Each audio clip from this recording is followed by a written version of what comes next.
Hey, what's going on, everyone? This is Mitch. Good Monday evening to you all. Hope you guys have had an awesome start to your week and a great Monday so far as we're about to make our way into our Tuesday. Got you an update on the tropics and what is potentially going to happen here in the northern Gulf of Mexico, how it will affect the areas in the deep south and the southeast as far as heavy rain, which I think will by far be the biggest threat here. But is there going to be any kind of other threats besides heavy rain? So we're going to talk a little bit about that. Try to figure out what this thing's going to do. Is it going to be our next named storm, which would be Danielle? It's definitely not out, of the realm of possibility. I'll tell you that. So we're going to break this down for you guys because there's a few things we're going to talk about, and some tweaks, some changes have definitely occurred over the last 24, 36 hours. So if you guys have not subscribed, certainly consider doing that. Like the video if you like it. Appreciate the support. I had a person donate today. I think her name was Janice Brack. So I want to tell you that I appreciate that. Anytime anybody donates, I want to give you guys a shout out. I feel like I should have done that back over the winter a little bit more, but thank you for donating. It goes a long way, especially in these definitely these slower times. So hit me up on social media if you want to interact with me, especially when things get active. It's not so much active right now, but when it really picks up, my passion really oozes through on my social media platform, so it's a great way to interact with me on Facebook or Twitter. If you guys got anything I can pray about, pray over, please put it in the comments below. It gives me an opportunity to pray over it, and it gives others an opportunity to do so too. So take advantage of that. You need anything to talk about, everybody's here. We're a family atmosphere here, so we're all look out for one another. So definitely hit me up in the comments there with any prayer requests. So let's get rolling. Let's take a look at the satellite loop, and let's take a look at the Gulf of Mexico. Just a huge area of showers and storms in the Gulf of Mexico. And this front has continued to sag today southward, and it's draping across areas of the Panhandle of Florida, areas of the deep south, and has eventually made its way into portions of the northern Gulf of Mexico. We're going to have a flash flooding risk in the Panhandle of Florida over the next several hours. In fact, there's already been a discussion for the Panhandle of Florida for maybe over the next several hours into the overnight hours. Just ongoing showers and storms forming over the same areas will pose a big-time flooding risk, so maybe 2 to 3 inches of rain can certainly fall. But you can actually, you can't see it much on here, but there's a little bit of a huge, broad circulation going on right here. So it almost looks like it's starting to not finally, but it's starting to get some sort of spin to it, rotation, if you will. But I also want to talk about this really, really briefly. Check out Hurricane Darby out there in the eastern Pacific, well away from land. This started off in this part of the ocean right here, the Pacific, but it is a major hurricane. It rapidly intensified overnight and took advantage of a kind of a short spurt or a short environmental influence that it had, and it certainly did take advantage of that. What we call RI, rapid intensification, occurred, and it went from basically just a weak storm to a major hurricane, which is a Category 3 or higher. In under 24 hours, it was crazy how much it's intensified. But this is basically a great example of what we call a buzzsaw hurricane. A lot of times they're kind of small, but they look absolutely mesmerizing on satellite here. But it's not threatening anybody. Hopefully there's no boaters out there near it. But that is a really just a beautiful looking hurricane, not affecting anybody, and nobody's really getting impacted by it because it's not near any kind of landmass. But it's a great looking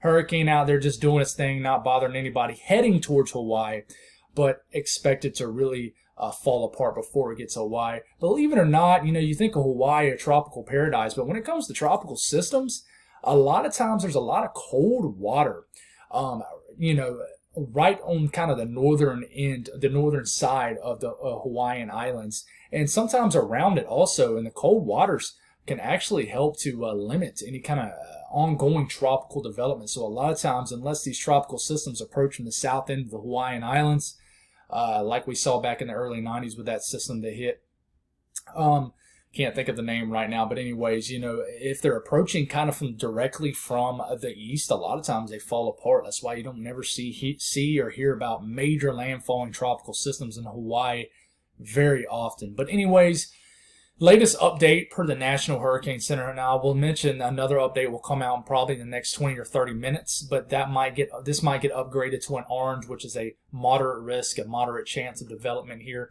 That would be a 40% chance of development or higher. So we'll watch this. But for now, at the time I'm making this video, we just have a 30% chance of something developing here in the northern Gulf of Mexico within the next 5 days. There's a 10% chance in the next 48 hours. But I really think we're going to compare 3 different models, the Euro, the GFS, and the Icon. And 2 out of 3 of them, I like the idea of this just kind of drifting over the northern Gulf of Mexico for an extended period of time and eventually trying to develop. The Gulf of Mexico has this thing really, the GFS has this thing really developing pretty quickly and then kind of chugging inland and not having time to develop here. But you got a pretty huge area. It's just telling you, hey, something can develop, but the origin of this is right here. And it makes sense because if you actually look at radar scope right now, that would mean it's somewhere over this area right into here. But if you kind of look, there's a little bit of a broad spin. You kind of notice these showers are moving this way. These showers are kind of moving like that. And then these showers are kind of moving like this. So there's a little bit of a spin. It's not much, but there's something kind of starting to unfold, but it's going to be very, very slow. It really is. And it just, how close this spin forms to land, and if it can drip back over deeper out into the Gulf of Mexico a little bit further south, that's just going to be a big factor. One thing we do know, the Gulf of Mexico is already warmer than average in this time of the year. I know you're thinking 31 degrees Fahrenheit is very cold. This is in Celsius, 31 degrees Celsius. It's pushing to the mid to upper 80s. So the entire Gulf of Mexico is well into the mid 80s. There's a couple readings pushing 90 degrees. In fact, they are bordering areas of southern Louisiana and these Gulf beaches right here. Temperatures, water temperatures at the surface pushing 90 degrees. So it's already that time of the year where the sea surface temperatures are certainly not an issue at all. So if this vortex can get going, get out into the Gulf of Mexico, it can really take advantage of that. Now, of course, what is the wind profile is going to look like aloft in the the wind profiles, as far as, is there going to be a lot of shear? What is there going to be? Now, that is still a question, but I can tell you that the surface with these sea surface temperatures, it is certainly not going to be an issue. So let's take a look at the GFS. What does it do? We'll start all models for Tuesday morning, and here it is. This is within 12 hours of right now. It has convection intensifying per the GFS. You get into about midday tomorrow. The GFS wants this thing to really get going very quickly. Got a lot of showers and storms showing up here. At the same time, you got the potential for a lot of showers and storms in southern Louisiana, Mississippi, Alabama, the Panhandle, Florida. But look how it pops a low pressure very quickly overnight tomorrow night, and it brings whatever low pressure that forms inland very quickly into Mississippi and Alabama. And then that's pretty much all she wrote with this. As we get into Thursday morning, it has the low pressure developing very quickly in the Gulf of Mexico, not even into a named storm. It's a weak low pressure, 1010 millibar low pressure, makes technical landfall, if you will, into Alabama. And then that's pretty much it. Brings a lot of heavy rainfall to Georgia and the Carolinas as we get to the later part of this week. So that's one scenario. Then you look at the European, right? We'll start off at the same time frame, Tuesday morning. Here we go. Just keep your eyes down here. A lot of showers, storms down here in the Gulf of Mexico. This keeps going. We're getting into Wednesday morning at this point. If you're confused what day we are at, it says 12Z Wednesday. That is for Wednesday morning. 18Z normally is midday that day that's listed. You start to get into 21Z, OOZ. That's more so in the afternoon, evening hours. But we're starting to get into Thursday morning at this point. You're still thinking, well, what's going on down here? Well, the Euro just still doesn't know. The Euro basically waits until it gets all the way into about Friday, shows a low pressure. Now, just because it's waiting this long to actually show an L on this map doesn't mean there's not going to be a technical low pressure out there. There certainly will be, most likely. But in general, it kind of shows it at the surface map here per Tropical Tidbits by Friday. And then it's still just meandering out there. You're getting into Saturday morning. It's 120 hours out. Pops off the low pressure. It still stays relatively over water. And then eventually, some steering currents eventually pick up enough to where it starts to push this northeast, makes landfall as a tropical depression, maybe extremely weak tropical storm, by maybe this time next week. So in general, let's back this all the way up until tomorrow morning. It keeps it keeps whatever's going on down here down there for an entire week, guys, before it develops anything. And then it eventually develops a decent low pressure, a strong vortex here, enough to really have an actual area spin in the northern Gulf of Mexico, makes landfall, and then it chugs right into Alabama, the state of the Panhandle of Florida, Georgia, into South Carolina, brings a lot of heavy rainfall. The Icon, the latest one, goes 120 hours out, and it likes the idea of the Euro. Now, the Icon is different because the Icon doesn't bring a lot of the energy way back to the west, but it does somewhat, just not as far west as the Euro. But the Icon around Friday morning, kind of the same thing as the Euro, but the Euro wants to have a low pressure over here. Pops a low pressure just outside of New Orleans, near the bayou down here, and drifts it deeper into the Gulf of Mexico, meaning further south, and then you start to get 120 hours out. And if the Icon is true, it has a 1,006 millibar low pressure pretty far out into the Gulf of Mexico, kind of drifting east, maybe east-northeast at this point. But I mean, it's getting deep into the Gulf of Mexico. If something like the Icon was to happen, then I think you could have a named storm out of this scenario. But the models are going kind of back and forth. But it's hard to believe the GFS, because the GFS has this unfolding very quickly in the next 24 hours.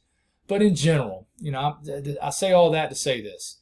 This really just looks like a heavy rain threat. This is potential rain per the Weather Prediction Center. So these are the experts between now and Saturday morning. So in general, down here in New Orleans, you could expect maybe 5 to 7 inches of rain.